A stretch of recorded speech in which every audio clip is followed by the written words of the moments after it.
Can I start? Good morning all, and good morning judges. This is a 12-year performance review of a deceased donor program in Kerala. You can name it as a Kerala story. Kerala is a population of 33 million population. We have 40 transplant centers, 4 government and 36 private centers. Kerala is divided into 3 zones for ease of allocation and better survival. It's south, central and north. We started our deceased donor program as early as 2012 as a small project with the help of Mohan Foundation and Tamil Nadu Organ Transplant Program.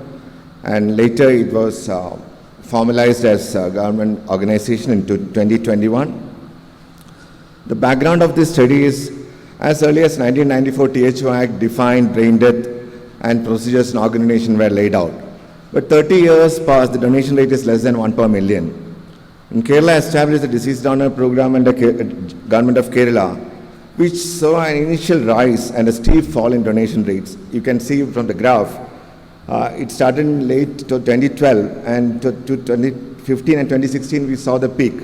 And then it had a very steep fall and then stagnated around till 2023, it stagnated around.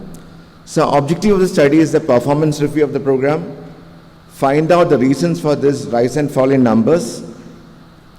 The study design was a mixed method study, that is the initial part is a quantitative analysis of the data available. And then we went into the qualitative program with in-depth interviews of the stakeholders, mainly the general public and ICU doctors. And we also did some document review on the THO Act, the policy documents, and relevant studies in this area. The results. First, I would like to tell about the mortality of the waiting list. We record around 2,000 odd mortality. The total number of patients registered for last 10 years is near 8,000, and organs received is less than 1,000, and expired is double that. And many patients in the waiting list went in for living donation, and a lot of other people are still waiting for the hope. For year-wise split-off, when you see at the program, that orange bar is the organ allocated. See, the organ allocated bar width increased from 2012 to 2016, and then it suddenly narrowed down. And then it has not picked up till now. But one positive thing we can see in this graph is the patients getting registered for organ transplant has started increasing. That is, people are having some hope they will get an organ. So that is a positive trend in this graph. So what is a donation transplantation government versus private? As I earlier mentioned, we have only 4 government transplant centers which perform transplants, and this is the distribution of transplant. And you can see the blue bar in the transplant sector in government is more. Why? Because we had an organ allocation policy of mandatorily giving 1 organ to a government system wherever the donor is there. So that is why the donation and transplantation activity is more in when compared to the number of transplants. So what are the organs transplanted? We had almost 100% utilization of kidney. Almost all kidneys were utilized. Liver around 90% utilization. Heart is very less. We did around 70 transplants. And in that, 10 transplants were done in a government hospital. And Kerala was the first state to do a hand transplant, dual hand transplant. We had a combined kidney pancreas program, small bowel program. Lungs, we did only 4, and larynx, we did 1. That is the first in the country. And again, this also is an important chart. The donation and transplantation from private hospital and government hospital. See, even though the donation is less in government hospital, you have a fair good number of transplants happening in government hospital because of our allocation policy. So this is the data showing, when you see from 2022 to 2023, the donation is almost stagnant around 20 to 20 donations. So when then we would like to know why this is happening. We went in for a qualitative component with the general public. We did interviews, and it showed there is a loss of trust in the system. There is a concern about organ allocation because they are asking, is there any equity in organ allocation as a current practice favors the donor hospital? Because if the donor hospital get all the 3 organs, only 1 is shared. And there are certain movies which depicted very badly about organ donation. And even people quoting saying that doctors may declare brain death for the purpose of organ transplantation. This is a verbatim from the societal interviews.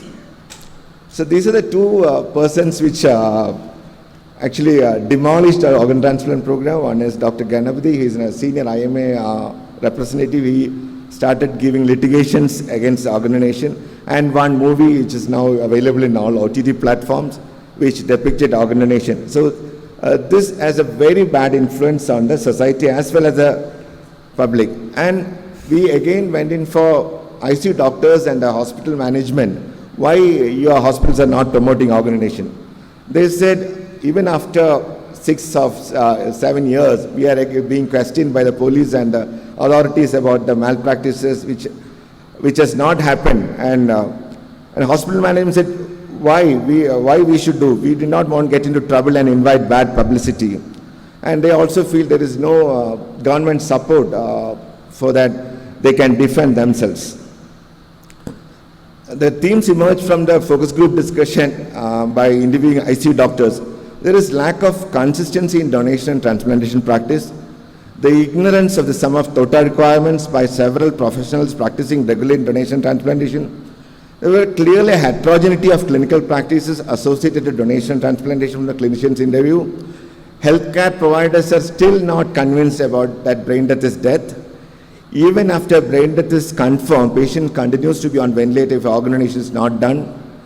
Declaration of brain death occurs only if organ donation is contemplated. And this is a verbatim from an ICU doctor. Life support cannot be withdrawn even if the patient is certified BSD. This is a paradox happening in India. So summarizing my findings and conclusion, we need 3 focus of area. We need to reinstate trust in brainstem death, reinstate the confidence in death determination using neurological criteria, and need for a powerful regulatory body. And the major impact should be total dealing of brain death diagnosis and certification for transplantation. And we had, after this review, we had 3 important policy outcomes from this study. KNOS was registered as KSO2, and it is the first state to say that KSO2 will be the office of the appropriate authority with ample powers given by the THO Act. And we did issue a government order on termination of care and disconnecting the ventilator of a BSD. But that is also not working, but this is the policy outcome of the performance review of these 10 years of transplant. So this is a mother kissing the hands of a hand recipient after 2 years of donation. So we are actually denying the opportunity of mothers like this to see their loved one organs even after their death. Thank you for the patient listening.